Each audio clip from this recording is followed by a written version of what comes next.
What's going on, everybody? Josh Engleman for Awesemo.com, and I am back with my NBA DFS contenders on DraftKings for Thursday, December 30th. Now be sure to hit that like button, subscribe to the channel, and hit the notification bell so you know when everything goes live. Follow me on Twitter at Josh Engleman, only place you're getting updates to my sims as we get closer to lock. Let me know in the comments section who is your favorite and least favorite of my contenders for today's slate. And finally, shout out to No House Advantage for being the presenting sponsor of this video. Use the promo code Awesemo when signing up to get up to $25 on your first deposit. Now we're rounding out the bottom of my top 10 with Joel Embiid, Gary Harris, Kyle Kuzma, Will Barton, and Dean Wade on the outside looking in. Who will be my favorites? My top 5 plays for today? It's time to find out.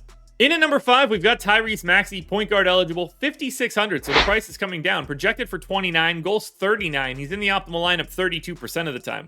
This is just a minutes bet at a slightly lower price tag. We're talking about a guy that's around, we'll call it like 0.86 fantasy points per minute, 34 minutes though, 19% usage, 14.5 points, 4 boards, 5 assists, maybe a stock and a half. Pace up spot though against the Brooklyn Nets. They gain 1.7 possessions over their average.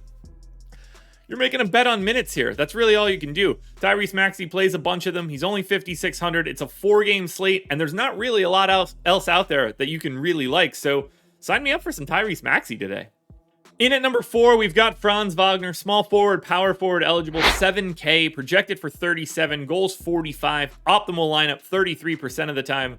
He's one of the few guys that are on Orlando that plays when they are actually at full strength. So he's in for 36 minutes today. They don't have a lot of real NBA players left. It's about a fantasy point per minute, 23% usage, 19 points, 6 boards, 3.5 assists, almost 2 stocks. Taking on a Milwaukee team they just played on Monday. We saw Wagner play big minutes there. I think it happens again.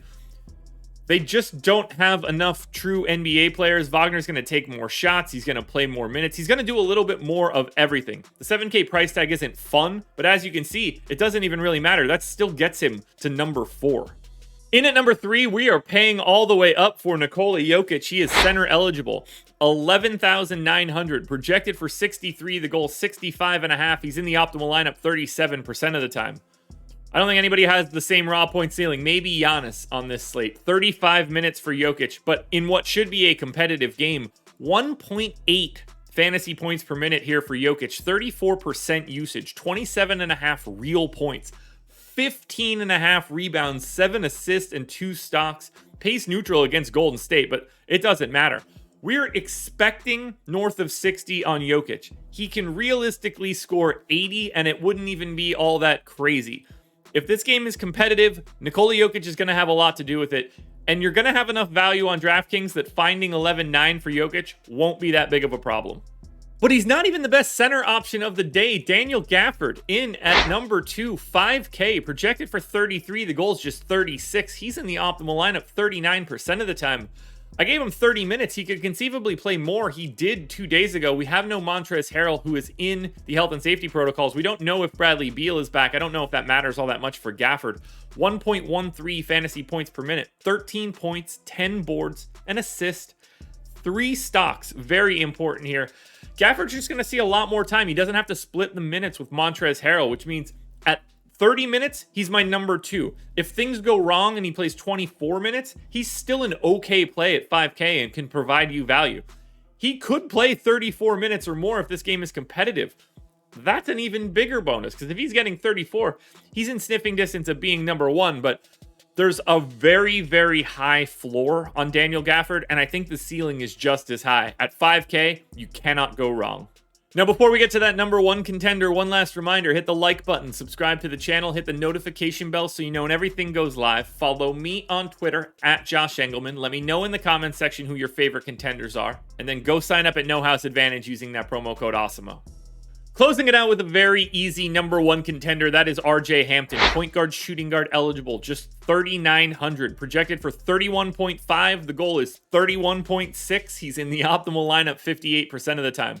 I think Hampton starts today, plays 32 minutes. We're talking about close to a fantasy point per minute, 22% usage, 14.5 real points, 6 boards, 4 assists, maybe a stock and a half. Pace neutral against Milwaukee, but Orlando is just running short on bodies, and much like Franz Wagner, Hampton is one of the few guys that are actual NBA players, even when Orlando's at full strength. 3,900 is a broken price tag. Even if Hampton doesn't happen to start, if you're projecting him for like 26 minutes, he's still a top 10 play on this day. To get him in the starting lineup, it's a no-brainer. He'll have the most ownership on the slate, and it's very warranted.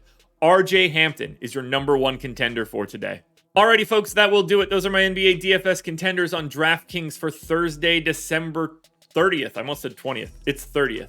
FanDuel version of this video is around here somewhere. Check it out. Good luck tonight, everybody. Win some money. We're back again tomorrow morning, closing out the work week and closing out 2021 with another edition of the Contenders.